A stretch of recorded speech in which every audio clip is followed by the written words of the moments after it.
The woman in the red shawl. It was 8:17 a.m. when Rosa Bennett walked through the tall iron gates of West Hill High for the 33rd year in a row. She wore her signature red shawl, thick glasses, and a warm but unreadable smile that made students curious and teachers cautious. Some called her Ms. Rosa. Others, quietly and with a hint of awe, just said, "The General." She had no official title of power, no fancy plaque on the wall, just a corner classroom filled with books, maps, and quiet magic. Her students didn't just learn history. They remembered it. They lived it in her class. But that year, something was different, and it began the day he arrived. He walked into the school like he owned it. Tyler Chase, 6'2", swagger in every step, football team captain, and self-declared king of West Hill High. At only 17, he had already collected more suspensions than textbooks, and no teacher dared cross him. Except Rosa. Tyler didn't like her from the moment he saw her. She walked past him without flinching, without lowering her gaze, without acknowledging his so-called presence. That alone was enough to make him burn. "Who's the old lady?" Tyler asked one of his friends with a smirk. "Don't mess with her," his friend whispered. "That's Ms. Rosa. She's been here forever. Even Principal Harris listens to her." Tyler scoffed. "She's just a history teacher." "Yeah," the friend muttered, "but some say she was something else before she came here. Military, FBI. Nobody really knows." Tyler laughed. "Please, that's just a story to scare freshmen. She's probably just some old grandma playing school." But deep down, something about Rosa unsettled him. She didn't react to intimidation, didn't get flustered, and didn't care for drama. In a world where Tyler could control everyone, she remained untouched. And that drove him mad. It started small. A thrown paper ball during class. A fake cough when she was explaining something. A cruel comment whispered just loud enough for her to hear. "Why don't you just retire already?" But Rosa never reacted. She never raised her voice. Never looked hurt. She simply paused, looked at him for a moment, and continued teaching. Her calm only fueled his rage. One morning, Tyler sat slouched in her class, arms crossed, staring at her with narrowed eyes.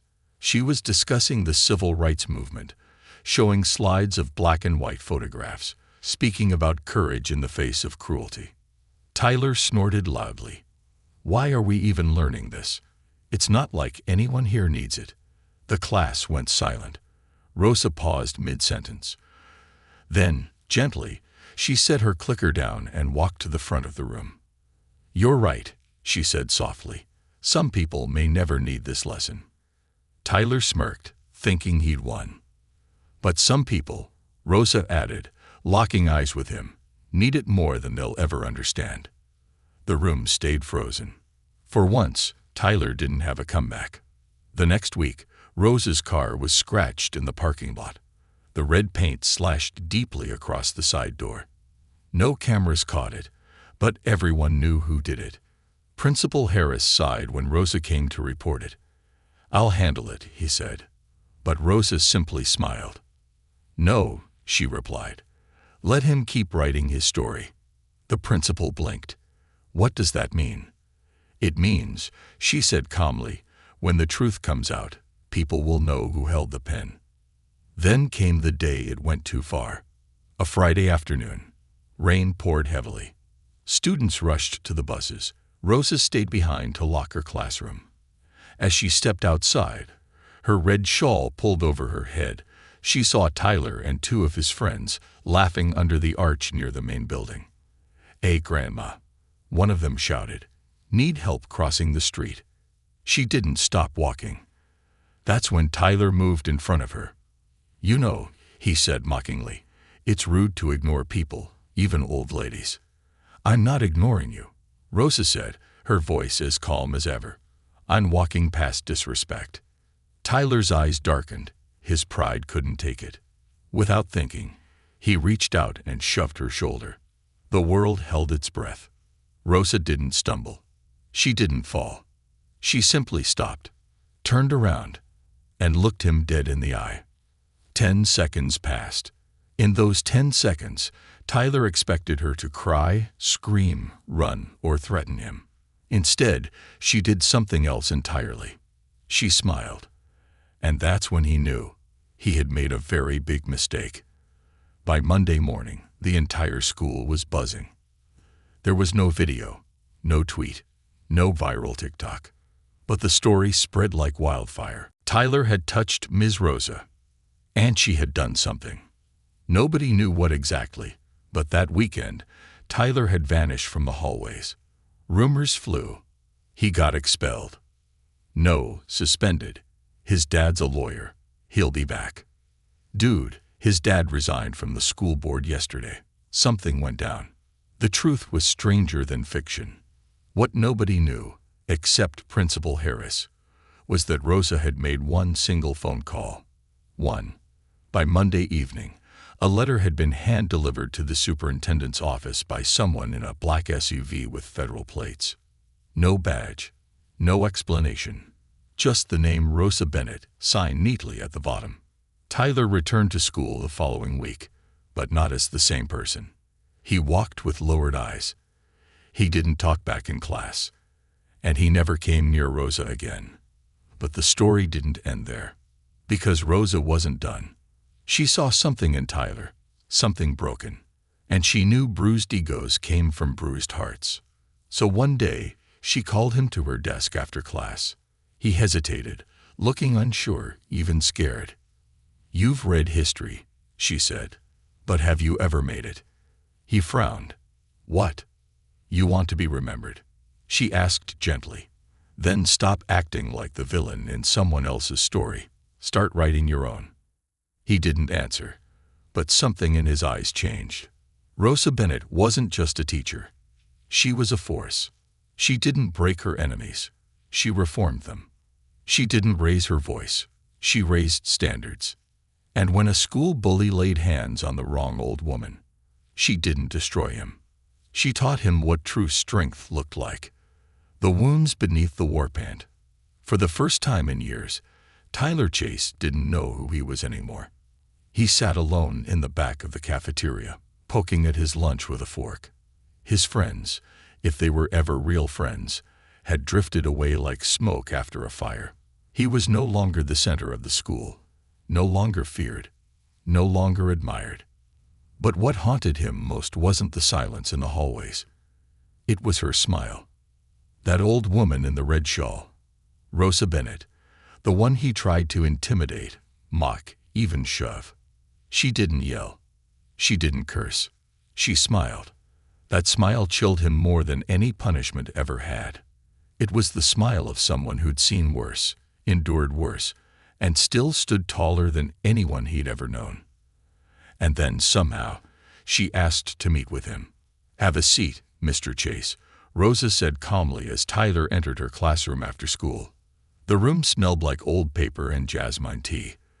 The sunlight poured in through the blinds, casting golden lines across the floor. He sat, stiff and guarded. "If this is about me getting kicked off the football team." "This isn't about punishment," Rosa interrupted, sipping from a floral cup. "This is about understanding." He blinked. Understanding what? Why a boy with your intelligence, your strength, your presence, feels the need to act so small. His face hardened. "I don't act small." She didn't argue. She just watched him, waiting. Tyler shifted uncomfortably. "You don't know me." "I'd like to," she said. He laughed, bitter. "No one ever does." She nodded slowly. "Then tell me." And somehow, he did. For nearly 30 minutes, words spilled out of Tyler like a broken faucet. His mom had left when he was 9. His dad worked nights, drank too much, said too little. At school, being funny or strong was the only way people noticed him. Being cruel was easier than being ignored. Every teacher either avoided him or gave up on him, until Rosa. "You looked at me like you knew," he whispered, wiping his eyes quickly. "Like you saw through me. That scared me." Rosa reached across the desk and placed a gentle hand over his. "Because I did see you," she said. And I still do. He looked at her, stunned. You're not a bad person, Tyler, she continued. You're just afraid. And fear, when ignored, becomes anger. He nodded slowly. And anger, she added. It either consumes you, or it becomes your fuel. The next day, everything changed. Rosa spoke with the principal, arranged something no one expected. Tyler was assigned to Rosa's after-school program, History Through Action. It was a quiet, often overlooked club where students created short plays based on historical events. Most thought it was boring, but Rosa knew what she was doing. She didn't just want to teach Tyler about history. She wanted to let him feel it. At first, Tyler resisted. He didn't want to act out old speeches or learn about wars that ended before he was born. But Rosa didn't lecture him. She gave him roles, powerful roles. Martin Luther King, Malcolm X, Winston Churchill. Say the words like they were your own, she said. Let them hit you. And one day, they did. In a dimly lit auditorium, Tyler stood center stage, trembling slightly as he delivered a line from Frederick Douglass. If there is no struggle, there is no progress. The words echoed in the empty room. Rosa sat in the front row, her hands folded. And for the first time, Tyler didn't feel like a bully. He felt like a voice. Meanwhile, the rest of the school had taken notice. Whispers turned into curiosity. Students who once feared him started approaching him with questions, even friendship. Teachers who avoided him now gave nods in the hallway. But the biggest change was at home. One night, Rosa asked him to write a letter to someone he needed to forgive. He wrote to his mother. The letter was raw, angry, confused, but honest. When he handed it to Rosa, she didn't read it. She folded it and said, "Now burn it." What? Forgiveness isn't always about answers. It's about letting go of the weight you carry. So Tyler lit the letter under the stars outside her classroom. The flames danced, and so did the pain in his chest. That night, he didn't cry because he was broken. He cried because he finally felt free. Weeks passed. Tyler became someone new. Still strong, still sharp, but now focused. He helped younger students with their classwork, volunteered to clean up the gym after events, even defended a freshman being bullied, just like he used to do. Back off, he told the other boys. You touch him, you answer to me. And they listened. But not out of fear. Out of respect. One afternoon, as Rosa organized scripts in the auditorium, she heard footsteps behind her. It was Principal Harris. I don't know what you did, he said, chuckling softly, but Tyler's teachers are sending me thank you emails. Rosa smiled gently. He just needed to remember who he was before the world told him who to be. The principal nodded. And now? Now, she said, turning toward the stage, he writes the story. But the final test was yet to come. It happened during the school's spring event. Voices of History. Students would perform monologues in front of the entire faculty, board members, and local press. Rosa had chosen Tyler for the closing act. When she told him, he looked terrified. Me? In front of everyone. She nodded. You're not that scared boy anymore, Tyler. You're the message. The night of the performance, the auditorium was packed. Parents, teachers, community leaders, even Mr. Chase Sr., Tyler's distant father, sat in the back, arms crossed. Rosa stood backstage with Tyler. He wore a simple black shirt, a microphone clipped to his collar, and a folded paper in his trembling hands. I can't, he whispered. You can, she said, because this story is yours. He took a breath, walked forward, and faced the world. The lights dimmed. A spotlight lit up the stage, and then he spoke, not as a character, not as a history figure, but as himself. I used to be the villain in this school. I thought power meant making others feel weak. I thought respect came from fear. But someone taught me otherwise. A woman who didn't flinch when I pushed her, who smiled when I shouted, who saw the boy hiding behind the bully. "Ms. Rosa, you saved me. So today, I stand here not to act like a hero from the past, but to be someone better for the future." Silence. Then, applause. Not just polite claps. A standing ovation. Even his father stood, silent, but his eyes glistened. Backstage, Rosa watched quietly. She didn't cry. She didn't cheer. She just placed a hand over her heart. Because that night, the boy who once laid hands on her had found his voice. Her final lesson echoed through the halls. The applause from the auditorium still echoed in Tyler's ears long after he stepped off stage. For the first time in his life, the cheers weren't for his fists or his bravado. They were for him. For his honesty. His transformation. Backstage, Rosa stood in the shadows with her usual calm smile. She met his eyes with a small nod. No words, just that proud look only she could give. Tyler had always believed power was loud, dominating, flashy. But Rosa had taught him that real power was silent, steady, and deeply rooted. In the following weeks, Tyler bloomed. He was offered the lead role in the district-wide debate team, invited to speak at an anti-bullying campaign, even asked to give a short motivational talk on the local news. Tyler Chase, once the school's worst troublemaker, now a symbol of hope. But while the world finally saw him, Tyler began to notice something no one else did. Rosa had started walking slower. Her voice, though steady, sometimes shook when reading. She now sat more than she stood, and her red shawl, usually pristine, had been replaced with a thicker one, warmer, protective. "Are you okay, Ms. Rosa?" he asked one afternoon after staying late to help organize supplies. She smiled. "I'm always okay, dear." But Tyler had learned to hear the words beneath the ones people said.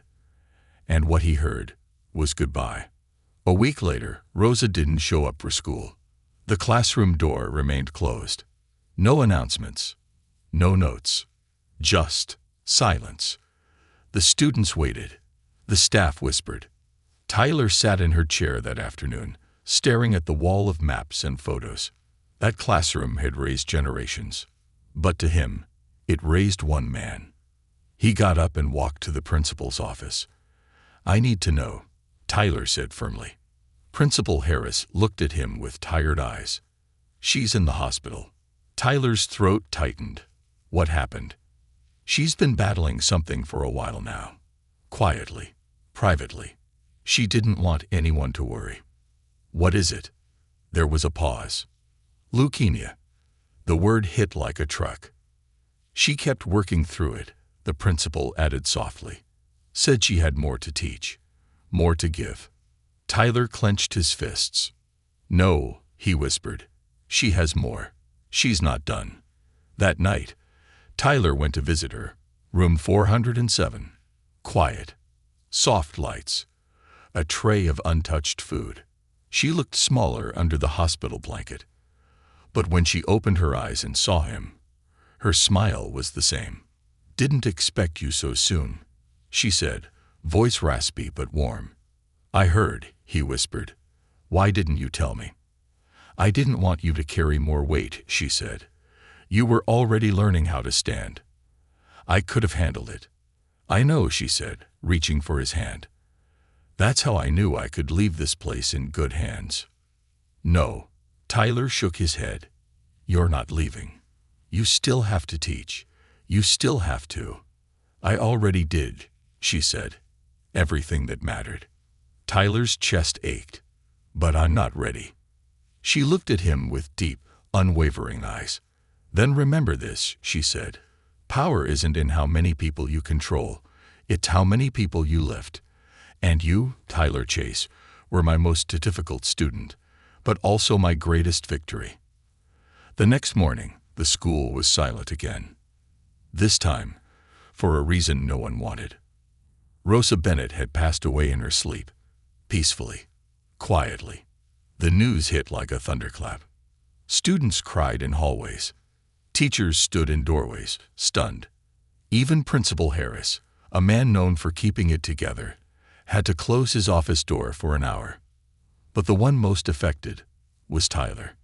He didn't go to school for 2 days. He stayed in his room, staring at the red shawl Rosa had given him during his final visit. She'd said it would keep the fire in you alive. He wrapped it around his shoulders and finally stood up.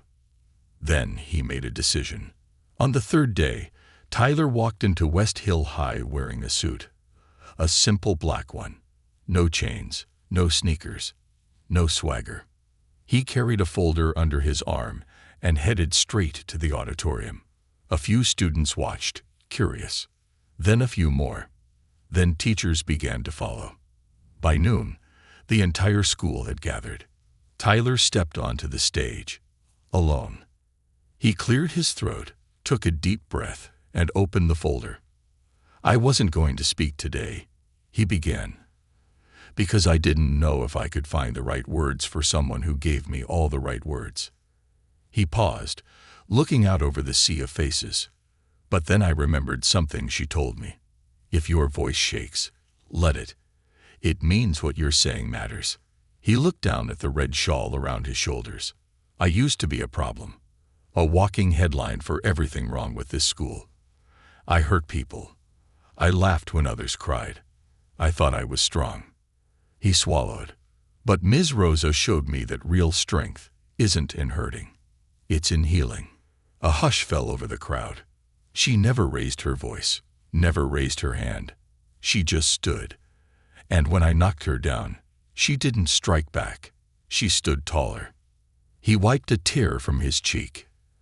"And now, it's our turn to stand tall." From that day on, the red shawl didn't hang in Rosa's empty classroom. It stayed with Tyler, but not just as a memory, as a mission. He petitioned for a scholarship fund in Rosa's name. He started a mentorship program for at-risk students. He helped train teachers on how to spot trauma behind misbehavior. And when he graduated as valedictorian, he didn't quote a famous historical leader. He quoted her. "True power isn't about making others feel small. It's about showing them how big they can be." Years later, a new student at West Hill High asked his teacher, "Who's the woman in that big painting by the library?" The teacher smiled and said, "That's Ms. Rosa Bennett, the legend, the heart of this school." "Was she a principal?" "No," the teacher replied. "She was something much more. Because in the end, the boy who once laid hands on the wrong old woman ended up carrying her legacy into the future." And Rosa, she wasn't just a teacher. She was a revolution, a quiet one, but the kind that changes everything forever.